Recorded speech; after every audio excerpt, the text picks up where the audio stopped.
What's going on, guys? I hope that you're all having a wonderful day today. For those of you that are new to the channel, my name is Ty, and today in this video, I'm going to be ranking every single comic book film that came out in the year 2024. We're finally at the end of the year. Quite honestly, I feel like there's this mad dash, at least on my end, to put out a bunch of 2024 videos, whether it's best films of the year, worst films of the year, a bunch of different rankings, but I'm so happy that I could at least bang this one out a bit early because all the comic book films have finally been released. We're going to be talking about 5 movies today, just Marvel and DC films essentially, 4 Marvel, 1 DC, and if I'm just going to be real with you guys, this has been a horrible year for comic book films. I mean, we're talking about some bottle-of-the-barrel garbage here. A lot of these are from, the Sony villain universe that everyone hates for the most part, and yeah, not really looking forward to talking about these movies, quite honestly, but I mean, that's what I'm here for, right? So let's just rank these 5 films from worst to best. Be sure down in the comments below to let me know how you would rank these films. I want to hear what you guys think, and also drop a like and subscribe if you guys want to stick around for a loaded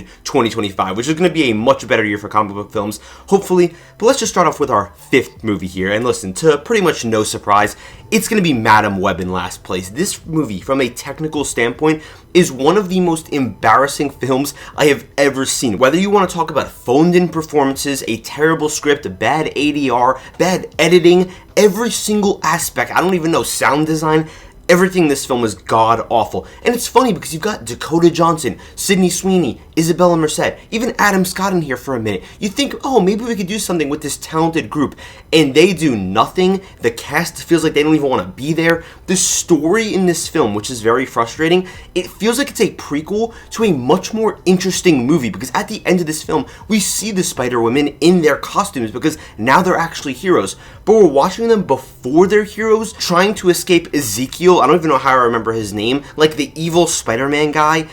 I don't know what we're doing here, and the sequence of events, the way that there's all these conveniences, the script, again, is just, it's so bad. I mean, this is legitimately one of the worst movies I've ever seen, one of the worst comic book films of all time. There's a reason why this movie was getting clowned. It's a joke of a movie, and let's just move on to 4th place.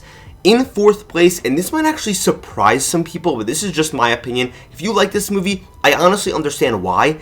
It's going to be Venom: The Last Dance, and I know that we still have Kraven and Joker and Deadpool and Wolverine. Well, Deadpool and Wolverine, I'm sure that a lot of you like it better, but still, I think Venom: The Last Dance was horrible, and this is the thing.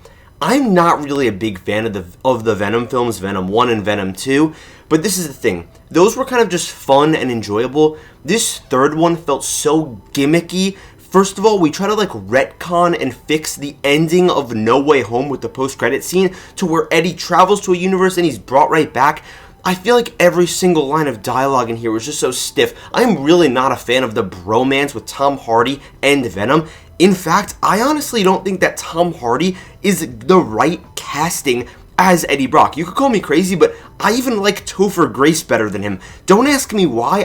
I just feel like it's weird. He has this accent, and I don't know, it just throws me off. The logical problems in here, like when Venom decides to dance with the convenience store owner, and for some reason that basically leads the villains right to them, and Venom purposely puts him and Eddie Brock in danger. It all crescendos into this big CGI battle where a bunch of characters that I don't care about, like the scientist whose brother got electrocuted by lightning in the beginning that we learned for literally no reason. It comes to this big final CGI battle because that's what we want with a bunch of Venoms, and we're trying to tease Null this whole movie, even though I know that's not going to go anywhere, and we all know that's not going to go anywhere. It's just a gimmick. This movie was unfunny. It wasn't that enjoyable. I forgot to even mention the hippie Van family that for some reason we spend a bunch of time with. It's just gimmick after gimmick after gimmick. I am done with this universe. Good riddance. In 3rd place, and this is pretty much the last film that I think is an absolute abomination, it's going to be Kraven the Hunter. Kraven is a really bad film, right? It sucks, honestly. But honestly, I think Aaron Taylor Johnson is a great Kraven the Hunter, just visually. I'm going to be honest with you though, he has a lot of wooden line deliveries. I feel like for the most part, a lot of the CGI when he's moving around, his powers look kind of awkward. And even from there, he was not given a good script. But just looking at him, I'm like, oh my god, that is the perfect Kraven the Hunter. He's a handsome guy, and I think that might be the reason why this is bumped up above the other two, but honestly, getting into some of the other cons here, this movie's just awful, man. I mean, we're looking at Russell Crowe, basically out of his prime, just kind of getting a paycheck, essentially. You got Ariana DeBose, Academy Award winner. just kind of hanging out as well. She clearly doesn't care about being on set. There's no chemistry between her and Aaron Taylor Johnson. There's like 4 villains in here. The CGI for Rhino looks really rough. And again, the story that we're telling here is virtually non-existent. And there are just so many stupid, cheap things that go on in here. Whether it's plot armor for our main character, whether it's just extreme conveniences from a storytelling standpoint, like how Kraven almost gets mauled by this lion and killed, but then this girl randomly comes up to him and like saves him out of nowhere. I could go on and on about this movie, but it's not even worth talking about anymore. This is another Sony abomination misfire. And again, the thing about these 3 films that I just talked about as well, because they're all in the same universe, they're so bad on a technical level. Like, at least if just the story was bad, or you know, maybe some of the dialogue, okay. But the editing, CGI, even the performances sometimes, just everything, the ADR, it's so bad, they literally feel like student films. I don't know how these are even Hollywood-produced films. It makes no sense to me. At least the next 2 films on this list are, like, made well, even if I don't think the substance is actually good. But still, this Sony universe is such a joke. I'm happy that it's rumored, at least, to be over. My runner-up for the comic book movie of the year, coming in 2nd place, this feels like such a participation trophy, is gonna be Joker Folie à Deux. One thing I want to make clear, I think that there is a slight gap between this movie and the past 3 I talked about, but I still think that Joker 3 is really bad, and I was baffled by so many of the decisions in here. First of all, this is made very clear, a bunch of people have talked about this.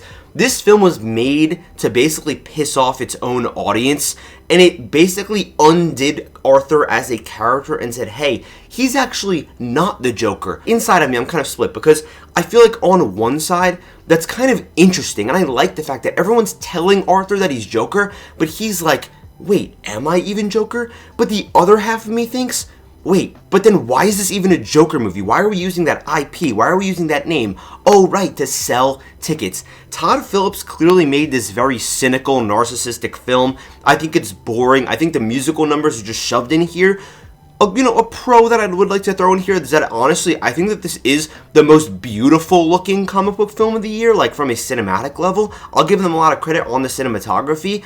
And, again, just from a technical standpoint, I think that this is the best film of the year from the comic book genre. Because some of the, like the CGI in Deadpool and Wolverine and the cinematography, those are kind of rough. But honestly, Joker 2 is just such a disappointment. And I don't love the first Joker, but I was kind of excited, actually, for the musical elements. But Lady Gaga's Harley is just not a good character. I think her performance is good. She's a good singer, right?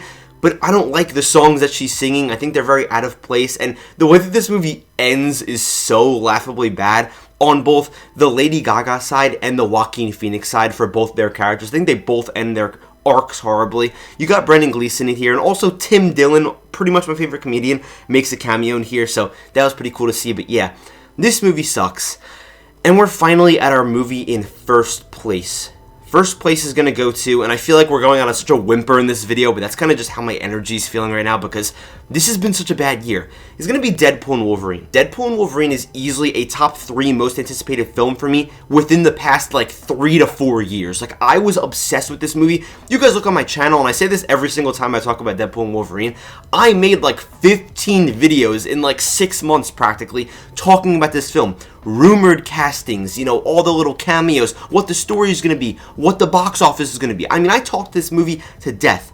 But when it finally came around to seeing it, especially because I'm a big X-Men fan, I'm a big Deadpool fan, I feel like the more that I've watched it, and I've only seen it 3 times, so I know that doesn't sound like a lot, the worse it's gotten. That first watch was undeniably magical. I loved the movie. Channing Tatum's Gambit came out. Oh my god! Wesley Snipes' Blade. Oh my god! All these funny gags, right? We're making fun of Disney. We're making fun of Fox.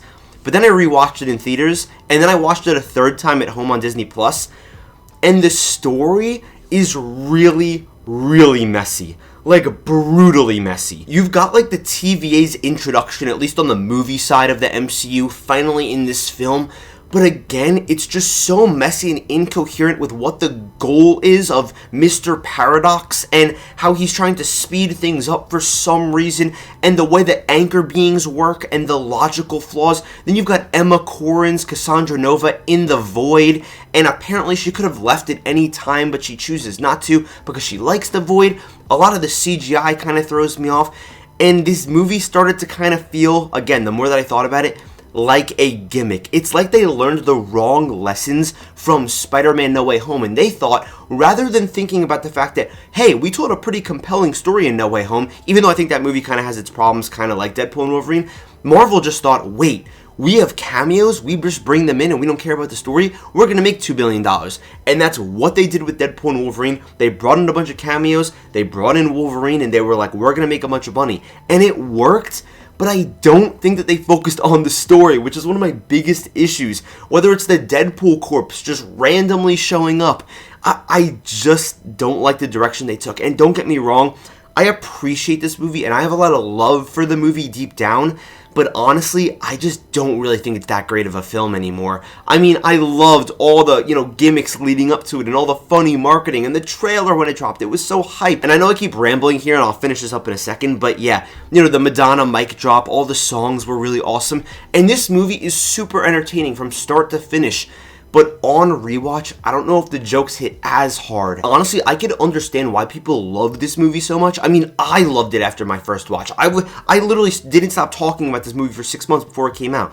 But honestly, it's aged a bit poorly for me. But either way, it still is the best comic book film of 2024, even though it is a pretty down year. But guys, thank you so much for watching this video. Let me know what you guys thought down below in the comments. I love you guys, and I'll see you in the next video.